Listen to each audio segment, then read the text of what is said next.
ಎಲ್ಲರಿಗೂ ನಮಸ್ಕಾರ. Welcome to my channel learn Kannada with Anu. Please like, share and subscribe my channel. Please like ಮತ್ತು share ಮಾಡಿ ನನ್ನ ಚಾನಲ್ನ. ನನಗೆ ಮತ್ತಷ್ಟು ಪ್ರೋತ್ಸಾಹ ಸಿಕ್ಕಂತಾಗುತ್ತದೆ. ಈಗ ನಾನು ಇವತ್ತು 4ನೇ ತರಗತಿಯ 2ನೇ ಪಾಠವಾದ ಬುದ್ಧಿವಂತ ರಾಮಕೃಷ್ಣ ಎಂಬ ಗದ್ಯವನ್ನು ವಿವರಿಸುತ್ತಿದ್ದೇನೆ. ಪಾಠ 2, ಬುದ್ಧಿವಂತ ರಾಮಕೃಷ್ಣ. ಒಂದು ಸಲ ವಿದ್ಯಾಸಾಗರನೆಂಬ ಮಹಾನ್ ಪಂಡಿತ, ವಿದ್ಯಾಸಾಗರನೆಂಬಂಥ ಮಹಾನ್ ಪಂಡಿತ, ಮಹಾನ್ ಅಂದರೆ ದೊಡ್ಡ ಪಂಡಿತ, ಪಂಡಿತ ಅಂದರೆ ಎಲ್ಲವನ್ನೂ ತಿಳಿದವನು, ಕೃಷ್ಣದೇವರಾಯನ ಆಸ್ಥಾನಕ್ಕೆ ಬಂದನು. ಒಂದು ದಿನ ಎಂಬ ಮಹಾನ್ ಪಂಡಿತ ಯಾರ ಆಸ್ಥಾನಕ್ಕೆ ಬಂದನು? ಕೃಷ್ಣದೇವರಾಯ ಎಂಬ ರಾಜನ ಆಸ್ಥಾನಕ್ಕೆ ಬಂದನು. ಅವನ ಖ್ಯಾತಿ ಎಲ್ಲ ಕಡೆ ಹಬ್ಬಿತ್ತು.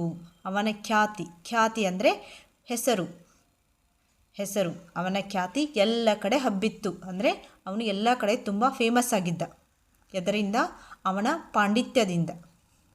ಸಂಸ್ಕೃತದಲ್ಲಿ ಅವನು ಮಹಾನ್ ಮೇಧಾವಿಯಾಗಿದ್ದನು.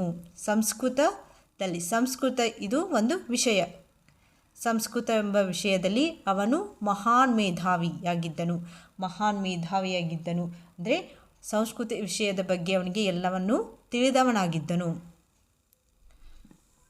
ವಿದ್ಯಾಭಿಮಾನಿಯಾದ ಕೃಷ್ಣದೇವರಾಯ ಅವನನ್ನು ಸ್ವಾಗತಿಸಿ ಸತ್ಕರಿಸಿದನು. ವಿದ್ಯಾಭಿಮಾನಿಯಾದ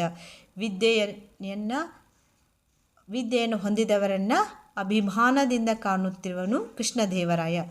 ಅವನು ವಿದ್ಯಾಭಿಮಾನಿಯಾಗಿರುವುದರಿಂದ ಅವನು ತನ್ನ ಆಸ್ಥಾನಕ್ಕೆ ಅವನನ್ನು ಸ್ವಾಗತಿಸಿದ ಅಂದರೆ ವೆಲ್ಕಮ್ ಮಾಡಿದ, ಸತ್ಕರಿಸಿದನು, ಉಪಚರಿಸಿದನು. ಅರ್ಥ ಆಯ್ತಲ್ವಾ?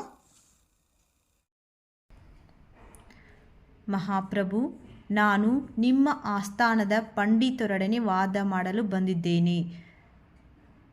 ವಿದ್ಯಾಸಾಗರನು ಹೇಳುತ್ತಾನೆ ಕೃಷ್ಣದೇವರಾಯನ ಕುರಿತು, ಮಹಾಪ್ರಭು, ನಾನು ನಿಮ್ಮ ಆಸ್ಥಾನದ ಪಂಡಿತರೊಡನೆ ವಾದ ಮಾಡಲು ಬಂದಿದ್ದೇನೆ.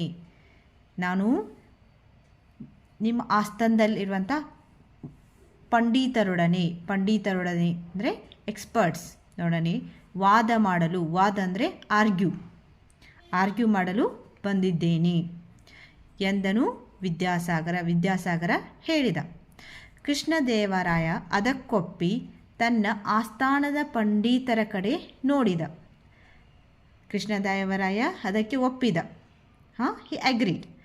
ಅವನು ಆಸ್ಥಾನದ ಪಂಡಿತರೊಡನೆ ಸಭೆಯಲ್ಲಿ ನೆರೆದಿರ್ತಕ್ಕಂತಹ ಎಲ್ಲ ಪಂಡಿತರ ಕಡೆ ಒಂದು ಸರಿ ತಿರುಗಿ ನೋಡಿದ.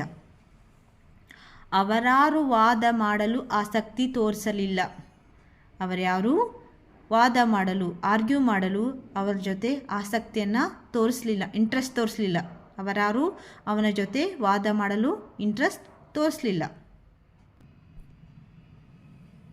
ಎಲ್ಲರೂ ಮೌನವಾಗಿರುವುದನ್ನು ಕಂಡ ವಿದ್ಯಾಸಾಗರ, ಇಂಥ ದೊಡ್ಡ ರಾಜನ ಆಸ್ಥಾನದಲ್ಲಿ ನನ್ನನ್ನು ಸೋಲಿಸುವ ಒಬ್ಬ ಪಂಡಿತನೂ ಇಲ್ಲವೆನ್ನುವುದು ಬೇಸರದ ಸಂಗತಿ. ಎಲ್ಲರ ಮೌನವಾಗಿರೋದನ್ನು ಕಂಡ ವಿದ್ಯಾಸಾಗರ ಹೇಳ್ತಾನೆ, ಇಂತಹ ದೊಡ್ಡ ರಾಜರ ಆಸ್ಥಾನದಲ್ಲಿ, ಇಂಥ ದೊಡ್ಡ ಸಭೆಯಲ್ಲಿ ನನ್ನನ್ನು ಸೋಲಿಸುವಂತಹ ಒಬ್ಬ ಪಂಡಿತನೂ ಇಲ್ಲವೆನ್ನುವುದು ನನಗೆ ಬೇಸರ ಆಗ್ತಿದೆ, ನನಗೆ ಬೇಜಾರಾಗ್ತಾ ಇದೆ. ಇಂತಹ ದೊಡ್ಡ ಸಭೆಯಲ್ಲಿ ನನ್ನನ್ನು ಸೋಲಿಸುವಂತಹ ಒಬ್ಬ ಪಂಡಿತನೂ ಇಲ್ಲವೆಂಬುದನ್ನು ಕೇಳಿ ನನಗೆ ಬೇಸರವಾಗುತ್ತಿದೆ ಎಂದನು. ಈ ವಿಷಯ ಮೊದಲೇ ತಿಳಿದಿದ್ದರೆ ನಾನು ಇಲ್ಲಿಗೆ ಬರುತ್ತಲೇ ಇರಲಿಲ್ಲ ಎಂದನು. ನನಗೆ ಈ ವಿಷಯ ಮೊದಲೇ ಮೊದಲೇ ತಿಳಿದಿದ್ದರೆ ನಾನು ಇಲ್ಲಿಗೆ ಬರ್ತಾನೇ ಇರಲಿಲ್ಲ ಅಂತ ವಿದ್ಯಾಸಾಗರನು ತುಂಬ ಬೇಸರದಿಂದ ಈ ಮಾತುಗಳನ್ನು ಹೇಳುತ್ತಾನೆ. ವಿದ್ಯಾಸಾಗರ ತುಂಬ ಬೇಸರದಿಂದ ಹೇಳ್ತಾನೆ, no one is ready is to argue with me. I knew before I would not come here. ತುಂಬ ಬೇಸರದಿಂದ ಹೇಳ್ತಾನೆ, ನನಗೆ ಮೊದಲೇ ಈ ವಿಷಯ ತಿಳಿದಿದ್ದರೆ ನಾನಿಲ್ಲಿ ಬರ್ತಾನೇ ಇರಲಿಲ್ಲ ಅಂತ. ಆಗ ತೆನಾಲಿ ರಾಮಕೃಷ್ಣ ಎದ್ದು ನಿಂತು, ಇಷ್ಟು ಬೇಗನೆ ನೀವು ಈ ತೀರ್ಮಾನಕ್ಕೆ ಬರಬೇಡಿ. ಆವಾಗ ತೆನಾಲಿ ರಾಮಕೃಷ್ಣ ಎದ್ದು ನಿಂತು ಹೇಳ್ತಾನೆ, ಇಷ್ಟು ಬೇಗ ನೀವು ಈ ತೀರ್ಮಾನಕ್ಕೆ ಬರಬೇಡಿ. Then Tenali Ramakrishna stood up and said, don't come to this conclusion so quickly ಅಂತ.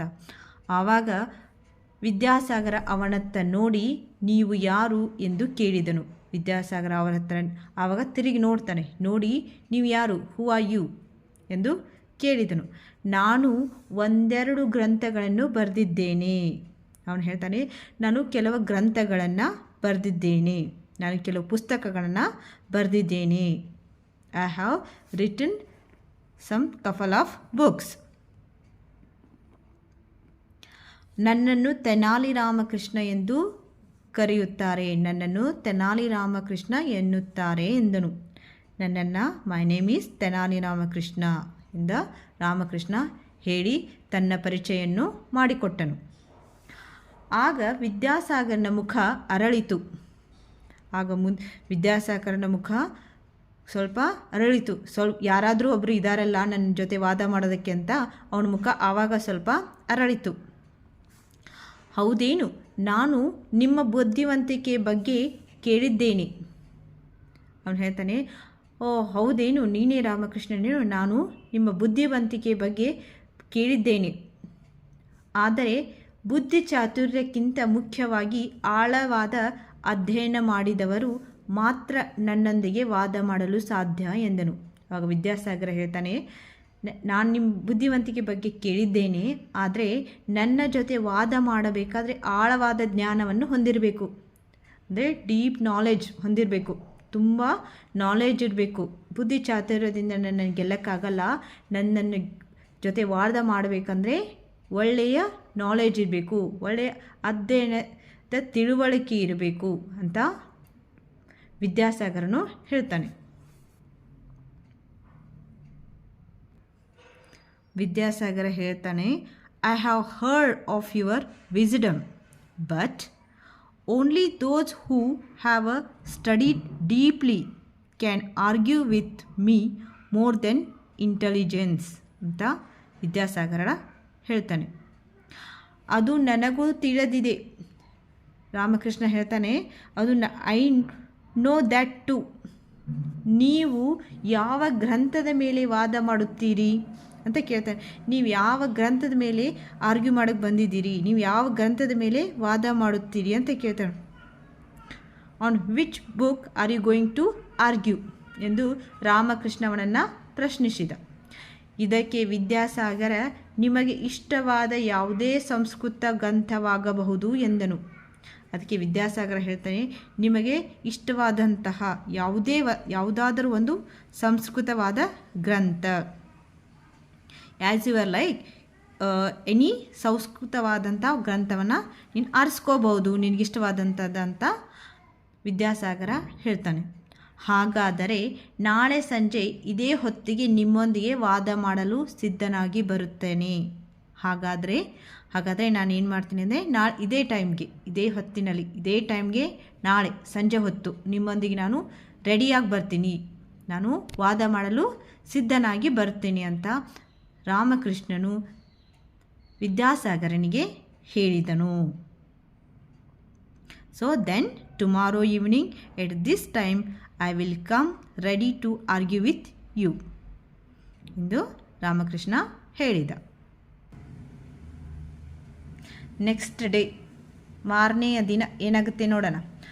ವಿದ್ಯಾಸಾಗರ ಹೆಮ್ಮೆಯಿಂದ ಆಸ್ಥಾನವನ್ನು ಪ್ರವೇಶಿಸಿ ತನ್ನ ಪೀಠದಲ್ಲಿ ಕುಳಿತನು. ಮಾರನೇ ದಿನ, ನೆಕ್ಸ್ಟ್ ದಿನ ವಿದ್ಯಾಸಾಗರ ತುಂಬ ಹೆಮ್ಮೆಯಿಂದ ನೋಡೋಣ ಅಂತ ಹೇಳಿ ತನ್ನ ಪೀಠದಲ್ಲಿ ತನ್ನ ಜಾಗದಲ್ಲಿ ಬಂದು ಕುಳಿತನು. ಇವನೆಂಥ ವಾದ ಮಾಡುತ್ತಾನೆಂದು ಎಲ್ಲರೂ ಅಚ್ಚರಿಯಿಂದ ಕಾದು ಕುಳಿತಿದ್ದರು. ಇವನು ಎಂತಹ ವಾದ ಮಾಡುತ್ತಾನೆ, ಏನು ಕೇಳುತ್ತಾನೆ ಎಂದರು. ಎಲ್ಲೂ ಅಚ್ಚರಿಯಿಂದ ಎಲ್ಲರೂ ಕಾಯುತ್ತಾ ವೇಟ್ ಮಾಡ್ತಾ ಕೂಳ್ತಿರ್ತಾರೆ. The next day Vidyasagar proudly entered the place and sat on his place. Okay, ಇವನೆಂಥ ವಾದ ಮಾಡುತ್ತಾನೆಂದು ಎಲ್ಲರೂ ಅಚ್ಚರಿಯಿಂದ ಕಾದು ಕುಳಿತಿದ್ದರು. ರಾಮಕೃಷ್ಣ ಸ್ವಲ್ಪ ಹೊತ್ತಿನ ನಂತರ ಆಫ್ಟರ್ ಸಮ್ ಟೈಮ್ ಬಟ್ಟೆಯಲ್ಲಿ ಸುತ್ತಿದ ಕಟ್ಟನ್ನು ಸೇವಕನ ಹತ್ತಿರ ಹಿಡಿಸಿಕೊಂಡು ಸಭೆಗೆ ಬಂದನು. ಕೆಲ ಹೊತ್ತಾದಮೇಲೆ ರಾಮಕೃಷ್ಣ ಏನು ಮಾಡ್ತಾನೆ ಅಂತಂದರೆ, ಬಟ್ಟೆಯಲ್ಲಿ ಸುತ್ತಿರುವಂತಹ ಒಂದು ಕಟ್ಟಿರುತ್ತೆ, ಆ ಕಟ್ಟನ್ನು ಬಟ್ಟೆಯಿಂದ ಕ್ಲಾತ್ಸಿಂದ ಕವರ್ ಮಾಡಿಕೊಂಡು ಅದನ್ನು ಸೇವಕನ ಹತ್ತಿರ ಹಿಡಿಸಿಕೊಂಡು, ಒಬ್ಬ ಸೇವಕ ಅದನ್ನು ಹಿಡಿದುಕೊಂಡು ಅವನ್ನು ಹಿಂಬಾಲಿಸಿ ಬರುತ್ತಾನೆ. ಇಬ್ಬರು ಸೇರಿ ಆಸ್ಥಾನಕ್ಕೆ ಬರುತ್ತಾರೆ. ಆ ಕಟ್ಟಿನಲ್ಲಿ ಏನಿದೆ ಎಂದು ಯಾರಿಗೂ ಮಾಡಲಾಗಲಿಲ್ಲ. ಯಾರಿಗೂ ಕೂಡ ಇಮ್ಯಾಜಿನ್ ಮಾಡೋಕ್ಕಾಗಲಿಲ್ಲ, ಯಾರೂ ಕೂಡ ಊಹೆನೇ ಮಾಡೋಕ್ಕಾಗಲಿಲ್ಲ ಆ ಕಟ್ಟಿನಲ್ಲಿ ಏನಿದೆ ಎಂದು. Ramakrishna came to the meeting holding the bundle wrapped in the cloth with his servant. Okay, ಆ ಕಟ್ಟಿನಲ್ಲಿ ಏನಿದೆ ಎಂದು ಯಾರಿಗೂ ಊಹೆ ಮಾಡಲಾಗಲಿಲ್ಲ. No one could guess what was in that bundle. ನೋಡಬಹುದು, ನೀವು ಪಿಕ್ಚರ್ದಲ್ಲಿ ನೋಡಬಹುದು, ರಾಮಕೃಷ್ಣ ಒಂದು ಬಂಡಲ್ ಸಮೇತ ಬಂದಿದ್ದಾನೆ. You can see in the picture, right? So next, Ramakrishna ತನ್ನ ಪೀಠದಲ್ಲೇ ಕುಳಿತು ವಿದ್ಯಾಸಾಗರನಿಗೆ ಹೇಳಿದನು. ರಾಮಕೃಷ್ಣ ಬಂದು ತನ್ನ ಸ್ಥಳದಲ್ಲಿ ಕುಳಿತನು.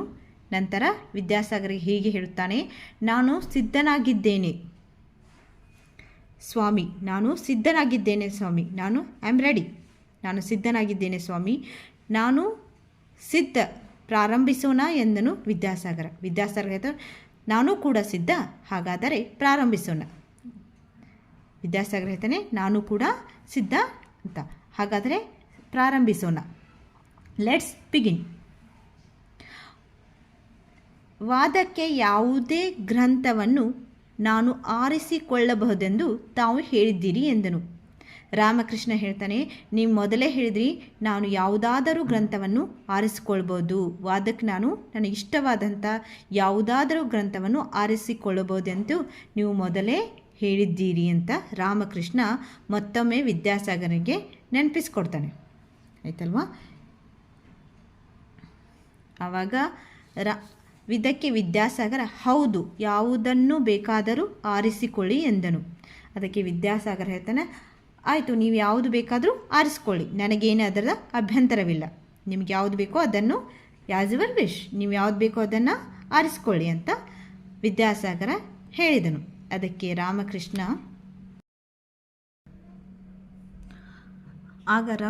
ಹೇಳುತ್ತಾನೆ, ತನ್ನ ಎದುರಿಗಿದ್ದ ಕಟ್ಟನ್ನು ತೋರಿಸಿ, ನಾನು ಈಗ ಈ ತಿಲಕಾಷ್ಟಮಹಿಷ ಬಂಧನ ಮೇಲೆ ವಾದ ಮಾಡುತ್ತೇನೆ, ಆರಂಭಿಸಲೇ ಎಂದನು. ಆವಾಗ ರಾಮಕೃಷ್ಣ ಹೇಳ್ತಾನೆ, ಎದುರಿಗಿದ್ದ ಕಟ್ಟನ್ನು ತೋರಿಸಿ ನಾನು ಈಗ ತಿಲಕಾಷ್ಟಮಹಿಷ ಬಂಧನದ ಮೇಲೆ ವಾದ ಮಾಡುತ್ತೇನೆ. ಇಲ್ಲೊಂದು ಬುಕ್ಕದಿಲ್ಲ ನನ್ನ ಎದುರುಗಡೆ, ಇದು ತಿಲಕಾಷ್ಟಮಹಿಷ ಬಂಧನ, ಇದರ ಮೇಲೆ ನಾನು ವಾದ ಮಾಡುತ್ತೇನೆ ಅಂತ ಹೇಳ್ತಾನೆ. ಮತ್ತು ಆರಂಭಿಸಲೇ, ನಾನು ಪ್ರಾರಂಭಿಸೋಣ ಅಂತ ರಾಮಕೃಷ್ಣನು ವಿದ್ಯಾಸಾಗರನ ಕೇಳ್ತಾನೆ. Pointing to the book in front of him ಹೇಳ್ತಾ, this is the Tilakashtamahisha Bandhana, so I will argue this book ಅಂತ ಹೇಳ್ತಾನೆ. ತಿಲಕಾಷ್ಟಮಹಿಷ ಬಂಧನ ವಿದ್ಯಾಸಾಗರನ ಕಣ್ಣಳಿಸಿ ಅದು ಎಂದು ತೊದಲಿದನು. ಅವನಿವೇನು ಮಾಡ್ತಾನೆ ಅಂದರೆ ತೊದಲ್ತಾನೆ, ಅದು ಯಾವುದು, ಅದು ಅಂತ ಆ ಪುಸ್ತಕದ, ಆ ಗ್ರಂಥದ ಹೆಸರನ್ನು ಕೇಳಿದ ತಕ್ಷಣ ವಿದ್ಯಾಸಾಗರನ ಸ್ವಲ್ಪ ಗಲಿಬಿಲಿಗೊಂಡವ್ರ ಥರ ಮಾಡ್ತಾನೆ. ಅದು ಯಾವುದು ಅಂತ ಅವನು ಸ್ವಲ್ಪ ತೊದಲುತ್ತಾನೆ, ಗಲಿಬಿಲಿಗೊಳ್ತಾನೆ. ಆಗ ರಾಮಕೃಷ್ಣ ಹೇಳ್ತಾರೆ, ಏಕೆ ನಿಮಗೆ ತಿಲಕಾಷ್ಟಮಹಿಷ ಬಂಧನ ತಿಳಿದಿಲ್ಲವೇ? ಆವಾಗ ರಾಮಕೃಷ್ಣ ಕೇಳ್ತಾನೆ, ಏಕೆ ನಿಮಗೆ ಈ ಪುಸ್ತಕದ ಬಗ್ಗೆ ತಿಳಿದಿಲ್ಲವೇನು, ಈ ಪುಸ್ತಕದ ಅರಿವಿಲ್ಲವೇನು ಅಂತ ರಾಮಕೃಷ್ಣನು ವಿದ್ಯಾಸಾಗರನ ಕೇಳ್ತಾನೆ.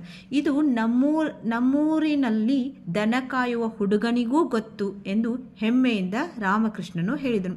ಈ ಗ್ರಂಥದ ಬಗ್ಗೆ ನಮ್ಮೂರಲ್ಲಿ ದನ ಅಂತಂದರೆ ಈಗ ದನಗಳನ್ನು ಅಥವಾ ಕವು ಎಲ್ಲ ಹಳ್ಳಿಯಲ್ಲೆಲ್ಲ ಮೇಯಿಸ್ತಿರ್ತಾರಲ್ವ, ಆ ಮೇಯಿಸುವ ಪ್ರತಿಯೊಬ್ಬ ಹುಡುಗನಿಗೂ ಕೂಡ ಗೊತ್ತು ತಿಲಕಾಷ್ಟ ಮಹಿಷ ಬಂಧದ ಗ್ರಂಥದ ಬಗ್ಗೆ ಎಂದು ರಾಮಕೃಷ್ಣ ವಿದ್ಯಾಸಾಗರ್ಗೆ ಹೇಳ್ತಾನೆ. ಅಂದರೆ ನಮ್ಮೂರಿನ ದನ ಕಾಯುವ even the cattle herding boys also nose, even village boys also know about this ಗ್ರಂಥ, ದಿಸ್ ಬುಕ್. ಓಕೆ, ಆಗ ವಿದ್ಯಾಸಾಗರ ತಲೆ ಕೆರೆದುಕೊಂಡು ಮುಖ ಮಂಕಾಯಿತು.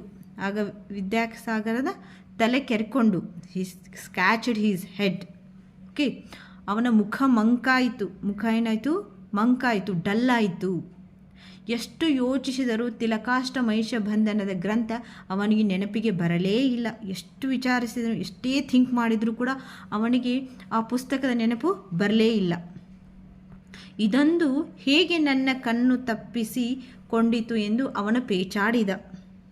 ಇದು ಹೇಗೆ ನನ್ನ ಕಡೆಯಿಂದ ಮಿಸ್ ಆಯಿತು ಈ ಒಂದು ಗ್ರಂಥ ಅಂತೆ ತನ್ನಲ್ಲಿ ತಾನೇ ಪೇಚಾಡ್ಕೊಂಡ, ಗಲಿಬಿಲಿ ಮಾಡಿಕೊಂಡ.